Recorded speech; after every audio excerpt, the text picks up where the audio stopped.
এবং সাবেক ৯ নম্বর ওয়ার্ডের যুব দলের সভাপতি ছিলাম এবং বিএনপির বা আওয়ামী লীগের যে দুঃসময় যে ওই সময় আমি মানে ভোট করি এবং বিপুল ভোটে আমি ওই সময়ও আমাদের ৯ নম্বর ওয়ার্ড থেকে ৯ নম্বর ওয়ার্ডের বিএনপির ঘাঁটি বিএনপির ম্যান্ডেট নিয়ে আমি কিন্তু মেম্বার হয়েছি, এখন পর্যন্ত আছি।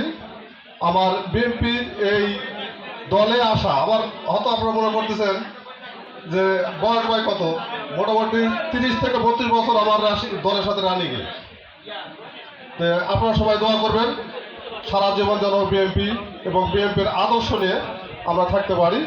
আর আপনাদের উদ্দেশ্যে আমার একটা কথা, আমরা জিয়া সৈনিক বলি, জিয়া সৈনিক হতে হলে প্রত্যেকটা লোকের, আমরা বিএনপির কর্মী যারা আছি জিয়া সৈনিক আছি, তাদের সবাইকে বর্তমানে আমাদের সামনে যে দিনগুলো আসতেছে ভোট হবে, আমাদের ভোট আদায় করতে হবে ভালোবাসা দিয়ে। আমরা সবার ভালোবাসা অর্জন করার চেষ্টা করব। আসসালামু আলাইকুম।